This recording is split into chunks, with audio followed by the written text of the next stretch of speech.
Bien, voy a continuar con la clase pasada. Solamente, como siempre, hacemos un pequeño recuento. Llegamos hasta el punto número 5. Estábamos viendo los puntos de nuestra fe, de la declaración de fe que tenemos en esta iglesia. Había sido un poquito esperada, decía yo, la declaración de fe, porque tanto hablábamos de doctrina, de la historia, y hemos puesto en el boletín siempre las declaraciones de fe que son compatibles con nuestro entendimiento, que es la de Westminster, y declaraciones muy amplias, muy detalladas. En este caso tenemos un resumen solamente para presentarlo, para tenerlo como una referencia de lo global que entendemos. Y esto es entonces nuestra confesión de fe. Doy primero un recuento, un recordatorio de lo que hicimos la semana pasada. Vimos en el punto número 1 que nosotros creemos en la Trinidad, que nosotros sí creemos en un Dios que está en tres personas, que es uno solo, cosa que no tienen los judíos, cosa que no tienen los testigos de Jehová. Y por cierto, una hermana allá atrás nos había pedido entender o que explicáramos cómo se oraba o por qué se oraba o a quién se oraba. En ese caso entendamos que dijimos, ¿verdad?, que se ora al Padre a través de Jesucristo, que Jesucristo vino a establecer la comunicación perfecta con sus hijos. Nos dio su Espíritu, hablamos a través del Hijo al Padre, y ahí está la Trinidad funcionando. Alguna vez en un reportaje de, no sé si National Geographic o de ese tipo de reportajes muy bien hechos, entrevistaban a un judío que estaba en el Muro de los Lamentos, poniendo su notita y su papelito, ahí lo estaban metiendo, en medio de miles de otros papelitos, porque luego se caen y pues hay que volverlos a meter. Entonces lo entrevistan y le dicen: ¿qué tan importante es para usted estar delante de este muro, poner estos papelitos de peticiones y de oraciones? ¿Qué tan importante es para usted? ¿O qué diferencia hay entre hacer una oración? Dijo: bueno, es que usted puede estar en cualquier parte del mundo a hacer una oración, y la oración toma tiempo en llegar a Dios. Pero si usted mete un papelito, aquí es totalmente directo. Pues el pueblo judío está en total descomunicación, porque si no ora a través de Jesucristo no será escuchado. Eso es bíblico. Eso es bíblico. La relación del hombre, sea judío, sea Pedro Pérez, sea cualquiera que sea judío o no, la única relación que tiene el hombre con Dios es por medio de Jesucristo. Sí. Adelante.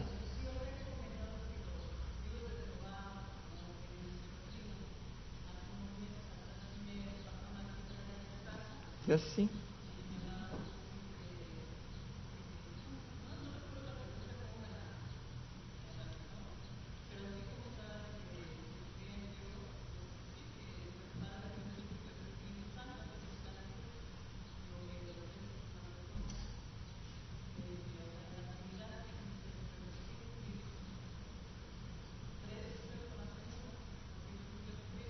Sí.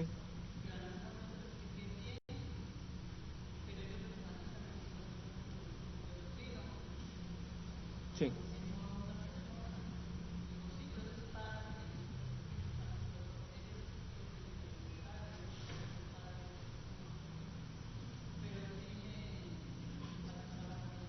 Sí, ellos siempre dicen eso. Tienes razón, Lupita, ellos siempre niegan la Trinidad. Nadie de nosotros, lo comentábamos la clase pasada, lo puede entender con la claridad con que lo expresa Dios, pero estamos seguros de que es, porque en todo el funcionamiento de Dios con el hombre, en toda la relación, tanto en el Antiguo Testamento como en el Nuevo, se ven siempre las tres personas actuando. Siempre. Siempre. Jesucristo está en todo el Antiguo Testamento anunciado que va a venir, y está anunciado que va a venir Él. Más de 300 profecías exclusivamente sobre el Mesías y cumplidas. Entonces siempre ha estado anunciado el Hijo.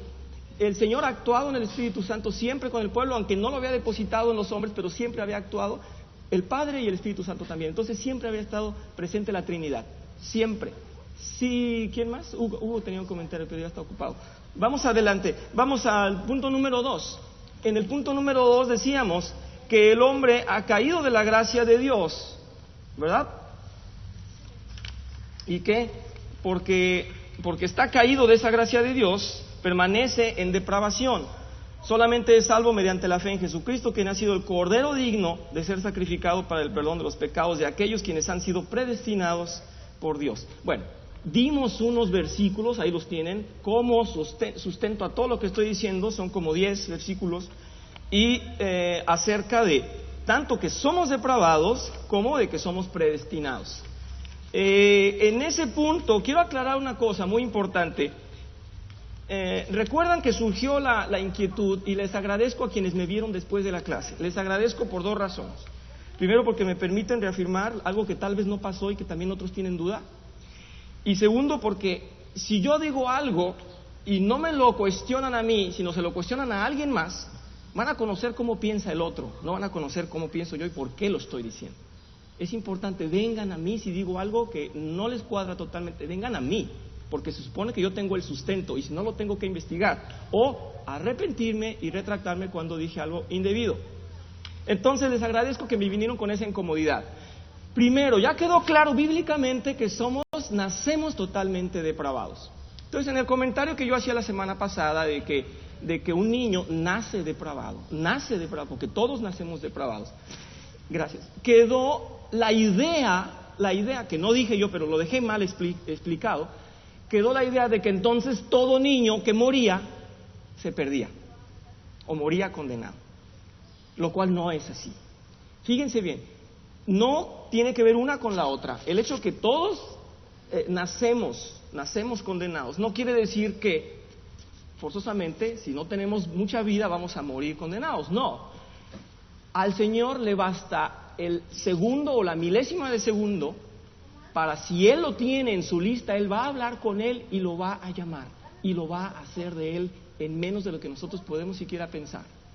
Entonces, esa es la paz que tenemos. Si es de Él, el Señor lo va a llamar en el instante, e incluso en el vientre lo puede llamar, porque el Señor lo toma suyo. No necesita el hombre actuar, tener muchos años, tener 1 o 3 o 5 o 7 años. Yo a veces he platicado con algunos de ustedes de qué tanto tienes memoria, de cuántos años tienes memoria. Hay quienes me sorprenden porque tienen memoria de cuando tenían 2 años de edad o 1 año de edad. Y el Señor no se espera ni siquiera a eso. El Señor toma el alma y se la lleva para Él, si es de Él. Entonces quiero aclarar eso. Si bien bíblicamente nacemos todos con la carga del pecado original por ser descendientes de Adán y Eva, no los niños, todos los niños tienen que, si mueren, morir condenados. Porque no espera el Señor a que seas adulto y de veras reconozcas y tomes una conciencia mayor. No es necesario para el Señor. Espero que quede claro, y si no, por favor, díganmelo. Esa era una duda y una incomodidad que tenía yo para aclarar. Voy también a extenderme un poquito más, porque hay un pasaje muy delicado, me lo han comentado también, Gerardo nos lo decía la semana pasada. Quiero aclarar. Dejad que los niños se acerquen a mí, ¿verdad? Vamos, por favor. Marcos 10. No, voy a leer los 3 lugares donde aparecen, pero vámonos por favor a Mateo mejor. Mateo 19. Mientras llegan les digo que está en Marcos 10, en Lucas 18, y en ambos dice así: empezaron a llevarle niños a Jesús para que los tocara, pero los discípulos reprendían a quienes lo llevaban, y cuando Jesús se dio cuenta, se indignó y les dijo: dejen que los niños vengan a mí y no se lo impidan, porque el reino de los cielos es de quienes son como ellos. En los 2 versículos, en estos 2 ejemplos dice son como ellos. Ahora vamos a estudiar juntos en 2 minutos, espero, 3 minutos, nada más este pasaje, por favor. En Mateo 19, 13 al 14, llevaron unos niños a Jesús para que les impusiera las manos y orara por ellos. Pero los discípulos reprendían a quienes los llevaban.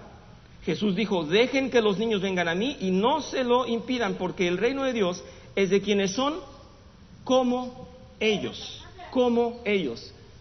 De ninguna manera, y con esto voy a tapar la boca a miles de pastores que dicen que es porque los niños sean inocentes. Yo dije la semana pasada, no, los niños funcionan diferente, piensan diferente, actúan diferente. Y vamos a analizar por qué. De ninguna manera el pecado original y la majestuosa obra de Dios se va a apagar con este malentendido. De ninguna manera los niños son inocentes. De ninguna manera. Vamos, por favor, un poquito atrás, le dan vuelta a su página, atrás, y dice Marcos 18. En el versículo 1 al 4 Hay una explicación perfecta de lo que acabo de decir. En ese momento los discípulos se acercaron a Jesús y le preguntaron, ¿quién es el más importante en el reino de los cielos? Observen esto, él llamó a un niño, lo puso en medio de ellos, entonces les dijo, les aseguro que a menos que ustedes cambien y se vuelvan como niños, no entrarán en el reino de los cielos. Ojo lo que viene. Por tanto, el que se humille como este niño será el más grande en el reino de los cielos. Marcos 18, del 1 al 4. Perdón, Mateo 18.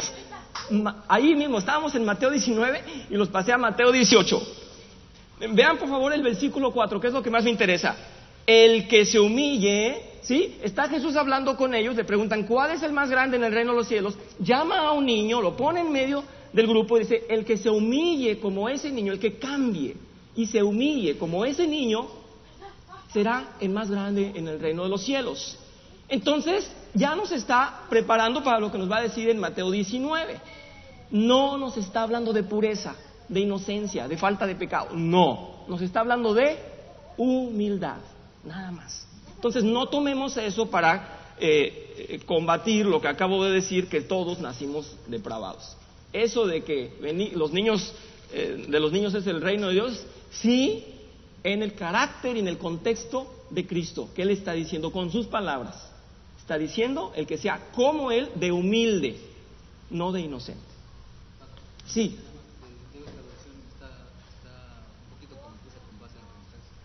¿Sí estás en el 18? No, estás en el 19. Estás en el 19.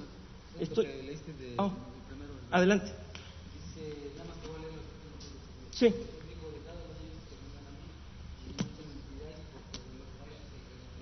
Uh-huh.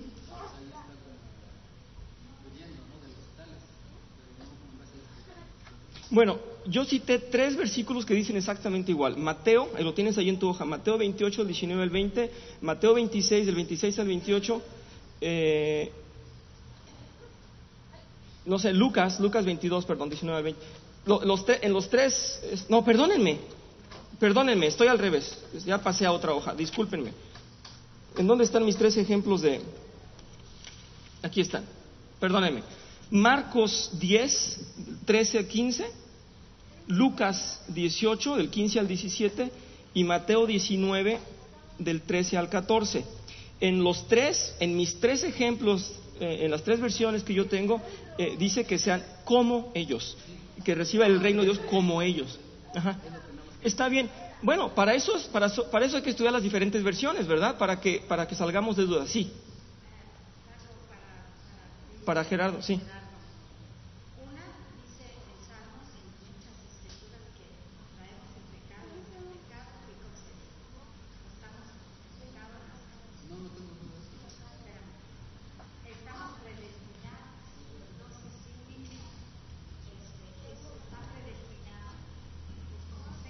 No hay problema.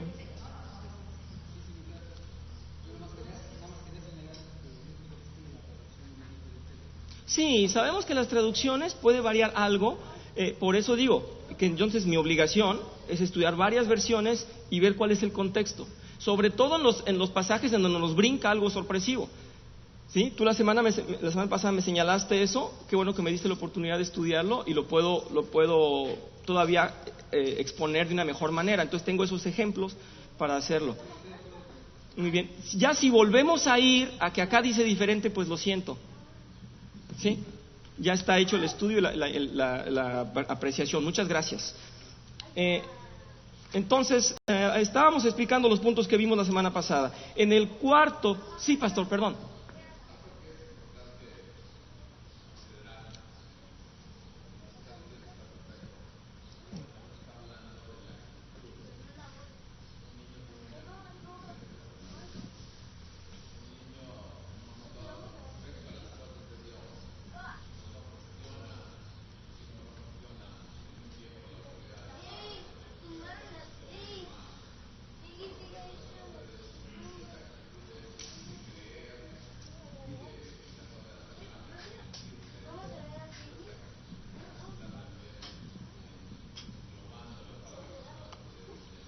Sí.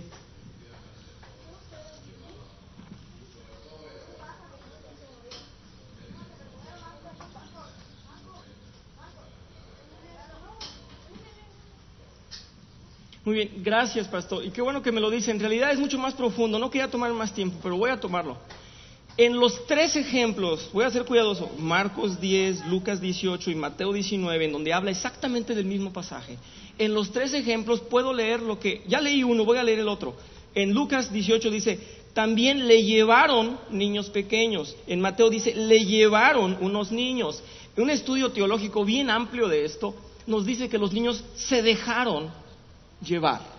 Entonces dice que si nosotros no actuamos en permitir esa misericordia que se nos tiene para ser llevados a Dios, no estamos en realidad yendo en humildad y no estamos yendo a los pies del Señor. Entonces, sí es mucho más grande la explicación, como lo comenta el pastor. Los niños en su postura no son rebeldes y dicen, yo no voy a ver a Jesús. Los niños van, los llevan y ellos en realidad quieren acercarse al Señor. Entonces es muy, muy amplio el estudio de esto, pero no quiero ir más allá. Sí lo estudié, pero les digo, es solamente para afirmar que nacemos depravados. Eso era el punto. Bien, en el punto número 4, dice, sabemos que la salvación no es ni por obras, ni por voluntad humana, ¿verdad? Es por la gracia irresistible de Dios, y eso ya lo vimos también en sus versículos, no hubo problema ahí. El punto número 5, reconocemos 2 sacramentos, ya habíamos dicho, el bautismo y la cena del Señor. Ahora sí, vamos al número 6. Creemos en la Biblia como palabra inspirada por Dios, y la cual es nuestra autoridad máxima por encima de todo argumento de hombre. Confiamos en que ha sido dictada por Dios a su pueblo para nuestro conocimiento de Él y de su Evangelio. La Biblia es suficiente y basta como instrucción divina. Bien, estoy citando ahí por qué y de dónde dice que Dios les dictó. En Éxodo 17:14, por ejemplo, le dijo a Moisés, pon esto escrito en un rollo de cuero para que se recuerde y que lo oiga bien Josué. En Jeremías dice el Señor, escribe en un libro todas las palabras que te he dicho. También recuerden en Apocalipsis, le dice, todo lo que estás viendo tienes que escribirlo.